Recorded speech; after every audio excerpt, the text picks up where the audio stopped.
ইন্না নাহনু নাজ্জালনা যিকরা ওয়া ইন্না লাহু লাহাফিজুন। সুবহানাল্লাহ। দেখ আস্তে হয়ে গেল, হাত তুলে আল্লাহর কথা, আল্লাহর চ্যালেঞ্জ।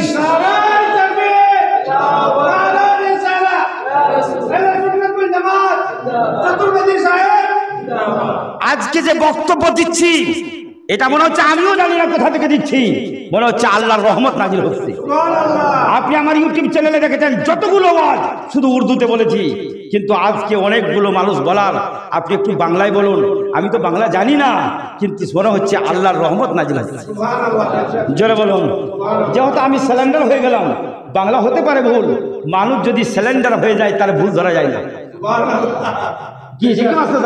যদি মস্তানজি সিলিন্ডার যদি না হয় বলে আমি বাংলা বেশি জানি, তাহলে ওর পথে পথে ভুল ধরবে, আর যদি বলে আমি বাংলা জানি না, আমার কেউ ভুল ধরবে না। জোরে বলুন। এটা কার চ্যালেঞ্জ? আল্লাহর। ইনি বললেন কোরআনকে, আল্লাহ বললেন শুনো, আমি তৌরাত নাজিল করেছি, জবুর নাজিল করেছি, ইনজিল নাজিল করেছি। এটা কার? আল্লাহ বলেন, কিন্তু এর আমি হেফাজতের জিম্মেদারি নিই। হযরত দাউদ আলাইহিস সালাম চলে গেছে, তার সাথে কিতাবও চলে গেছে। মুসা কালিমুল্লাহ চলে গেছেন, তৌরাত খুঁজে পাবেন না।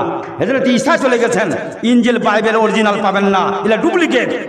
কিন্তু এমন একটা গ্রন্থ, সেটা কোরআন, আমার বিশ্বনবী চলে গেছে, এখনো পর্যন্ত তার মর্যাদা কোরআন আছে না? আল্লাহ এবার বলছেন শুনো, তুমি এই কথা বলছো, ইন্না নাহনু নাজ্জালনা যিকরা ওয়া ইন্না লাহু লাহাফিজুন। কত নম্বর? সূরাতুল হিজর আয়াত নম্বর 9। আমি আয়াত নম্বরটা বলে দিচ্ছি, খুলে দেখাতে পারছি না, কিন্তু আমার চিহ্ন দেওয়া আছে, এখন দেখাতে গেলে টাইম খুব সংক্ষিপ্ত। আল্লাহ বললেন শুনো, নিশ্চয়ই আল্লাহ বলছেন শুনো, এই কোরআনের রক্ষক, এই কোরআনের হেফাজতকারী আমি আল্লাহ নিজে আছি। তার জন্য বলছে উর্দু ভাষাতে, কৌলে মোহাম্মদ কৌলে খুদা ফরমান না বদলা जाएगा, कौले मोहम्मद कौले खुदा फरमान न बदला जाएगा, मगर बदलेगा सारा जमाना लाख, मगर कुरान न बदला जाएगा। এবার আসুন, কোরআন থেকে আজকে আপনার বক্তব্য শোনাচ্ছি, অনেকগুলো শোনালাম, এবার শুনি। আমি কোরআন থেকে দেখব, এবং এই বইটা পিছন দিকে আপনাকে হিন্দু ভাইয়ের গ্রন্থ দেখাবো। ইনশাআল্লাহ আপনারা বুঝবেন কি এই কিতাবের মধ্যে, শুধু আমার দেখাবার দরকার। এটার নাম হলো গীতা। কি নাম আছে এর? নাম হলো গীতা। দেখুন হাফিজ সাহেব, এদিকে দেখুন, পবিত্র কোরআন পাক সূরা ইব্রাহিম 1 নম্বর আয়াতে আল্লাহ বলছেন, আলিফ লাম রা কিতাবুন আনজালনাহু ইলাইকা লিতুখরিজান নাসা মিনাজ জুলুমাতি ইলান নূর। পবিত্র কোরআন পাক আল্লাহ বললেন শোনো, আমি কেন এসেছি এমন একটা প্রশ্ন, আমি সাইলেন্ট থাকবো না। আমার আসার উদ্দেশ্য হলো, আমি নবীর উপরে এসেছি, কারণ হলো মানুষ যাতে অন্ধকার থেকে আলোতে আসতে পারে। আর জোরে এবার আমি কোরআন থেকে জানলাম, এবার আর একটু জানি। সেটা কি জানবো? আমার পবিত্র কোরআন পাক, এটা বাণীটা কার? জোরে বলুন। এটা ডকুমেন্ট, সেটা হচ্ছে সূরাতুন নিসা আয়াত নম্বর 82। জোরে বলুন। সূরা নিসা আয়াত নম্বর কত বললাম? 82। খুব ব্রেন রাখতে হচ্ছে, কি হতো হাফেজ একরাম অনেক আছে, তারা কোরআন খুলে দেখবে কি, সেটা হলো আয়াত নম্বর 82। তার মধ্যে আল্লাহ বলছেন এই কিতাবটা কার, এটা একটা জানা দরকার।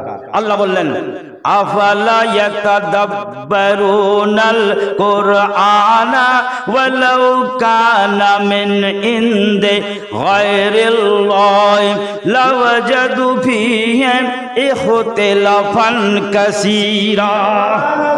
আর একটু জোরে বলুন না। এইটা কিতাব কার, এই প্রমাণ দিচ্ছে আল্লাহ। আল্লাহ বলছে শোনো, এই গ্রন্থ হলো আমার ছাড়া কারো নাই। যদি আমার ছাড়া ব্যতীত কারো এই গ্রন্থ হতো, তাহলে অনেকটা মতভেদ হতো, ইখতিলাফ হতো। বুঝা গেল এই বাণী হচ্ছে আমার। জোরে বলুন, আরো জোরে বলুন। তাহলে বাণী কার? আল্লাহ। এবার কিতাবটা হচ্ছে কার? আল্লাহ। নাজিল হয়েছে কার উপরে? নবীর উপরে। এবার আল্লাহ শুনেন, নিজের কথা বলছে, শুনো, এইগুলো আমার প্রশংসা শেষ হবে না। জোরে বলুন। কোথায় বললেন? পবিত্র কোরআন পাক সূরা লুকমান 27 নম্বর আয়াতে আল্লাহ বলছেন, ওয়ালাউ আন্নামা ফিল আরদি মিন শাজারাতিন আকলামুন ওয়াল বাহরু ইয়ামুদ্দুহু মিন বাদি সাবআতু আবহারিম মানাফিদাত কালিমাতুল্লাহ ইন্নাল্লাহা আজিজুন হাকীম। আর জোরে বলুন। And if all the trees one earth were span and the ocean was 7 ocean behind it to add, it would not worship Allah be exalted but exalted in power, full of wisdom. জোরে বলুন। আর জোরে বলুন। যেহেতু আমি একটু চতুর্বেদী আছি, ইংরেজি তো বলতেই হবে। হ্যাঁ, জোরে বলুন না। এই জন্য ইংরেজি বললাম, কিন্তু এবার তর্জমা শুনেন, আপনারা পাগল হয়ে যাবেন। এই কোরআনে কি তর্জমা? জোরে বলুন। আরো জোরে বলুন। আল্লাহ রাব্বুল আলামিন পবিত্র কোরআন পাক সূরা লুকমানে জানালেন, শোনো, তোমরা যদি সারা পৃথিবীর যদি যত গাছপালা বৃক্ষলতা আছে কেটে কেটে কেটে কেটে যদি কলম তৈরি করা যায়, আসতে হবে, হাত তুলে মচল কর দিওয়ানা বনকর। এবার শুনুন, আল্লাহ বলছে, এটা কার কথা? আল্লাহর কথা। জোরে বলবেন, কার কথা? আল্লাহ বলছে, শুনুন, সারা পৃথিবীর যদি বৃক্ষলতাকে কেটে কেটে কেটে কেটে যদি কলম তৈরি করা যায়, আর 7টা মহাসাগরের পানিকে যদি লেখার জন্য কালি তৈরি করা হয়, আল্লাহ বলছে সমস্ত পানি, 7টা মহাসাগরের পানি শেষ হয়ে যাবে, কিন্তু আমার প্রশংসা শেষ হবে না।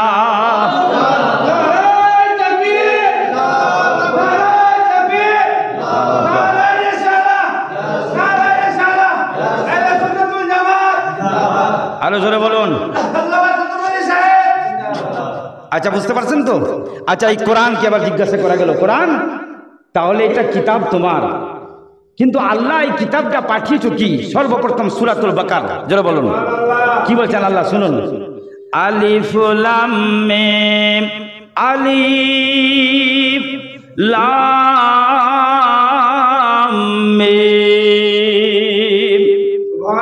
আমার সাথে বলেন আপনারা, আলিফ লাম মিম। প্রথমে সূরা বাকারা আছে কি না? প্রথমে আছে এটা বাবা, আলিফ লাম মিম। এই দেখেন, আছে না আলিফ। এই মানে এর লফজের মানা কেউ বলতে পারবে না। যারা বলুন, মুফতি সাহেবও বলতে পারবে না, মুহাদ্দিস সাহেবও বলতে পারবে না, মুফাসসিরিন কিরাম বলতে পারবে না। এর মানা আল্লাহ এবং তার হাবিব জানে। জোরে বলুন না, এর মানে কে জানে? আল্লাহ। কিন্তু কিছু কিছু মুফাসসিরিন কিরাম যারা একটা অনুমান দিয়েছে, সঠিক নাই, অনুমান দিয়েছে, আলিফ থেকে আল্লাহ হতে পারে, লাম থেকে লা ইলাহা ইল্লাল্লাহ হতে পারে, মিম থেকে মুহাম্মাদুর রাসূলুল্লাহ হতে পারে। সেটা কিন্তু সঠিক নাই, সঠিক নাই। এটার মানে কে জানে? আল্লাহ এবং তার রাসূল। জোরে বলুন, আর একটু জোরে বলতে হবে।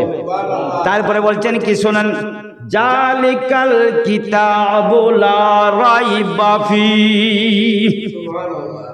এটা বলার পরে স্টার্টিং করলো, এমন একটা গ্রন্থ যে গ্রন্থের মধ্যে কোনোটা ভুল নাই।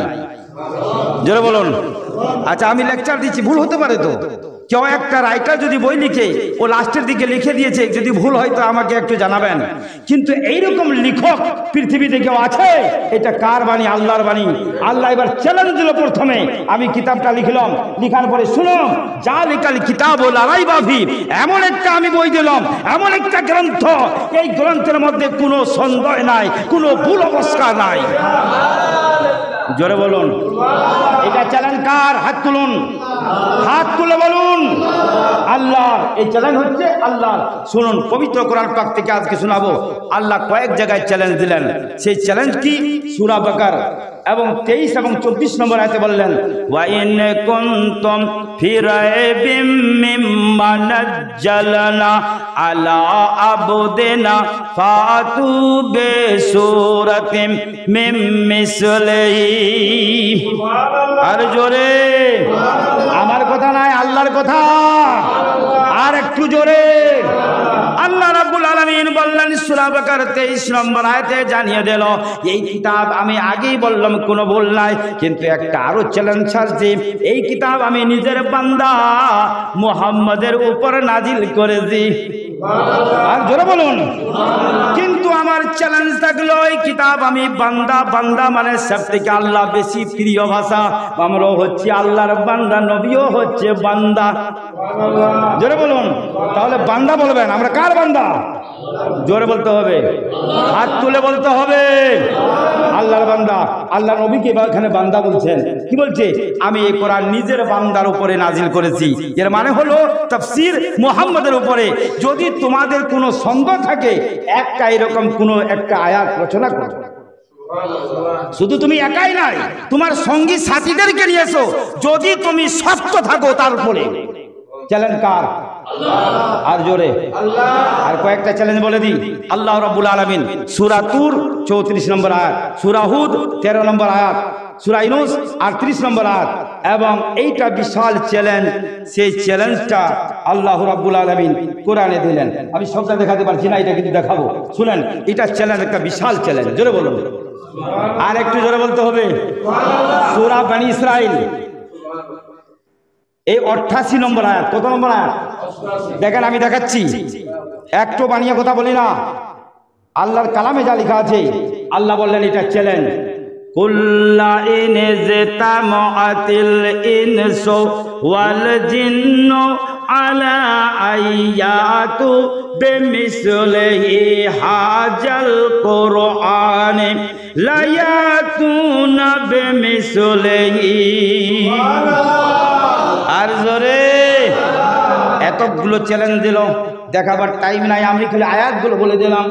এইটা চ্যালেঞ্জ একটা বিশাল। কেন এত বড় চ্যালেঞ্জ দিল? মানে কি? আল্লাহ বলছে, ওয়া মা খালাকতুল জিন্না ওয়াল ইনসা ইল্লা লিয়াবুদুন। আল্লাহ রাব্বুল আলামিন বলে, আমি শুধু তোমাকে সৃষ্টি করিনি, এবং মানুষ এবং জিন দুইজনকে, দুই জাতি আমি সৃষ্টি করেছি আমার ইবাদতের জন্য। এবার তাহলে চ্যালেঞ্জটা শুধু মানুষকে দিব না, আমি চ্যালেঞ্জ জিন্নাতকে দিব। এখানে বললেন কুল্লা ইন জাতামাআতিল ইনসু, ইনসু মানে মানুষ, জোরে বলুন, ওয়াল জিন্নু, আমি মানুষ এবং জিনকে আমি এটা চ্যালেঞ্জ দিলাম। সারা পৃথিবীর মানুষ, একটা নাই, সারা পৃথিবীর মানুষ এবং জিন, তাকে আমি চ্যালেঞ্জ দিলাম। আমি যেভাবে কিতাব লিখেছি, তোমরা যদি চ্যালেঞ্জ থাকলো এইরকম একটা যদি রচনা করে দাও, তোমরা কিয়ামত পর্যন্ত পারবে না।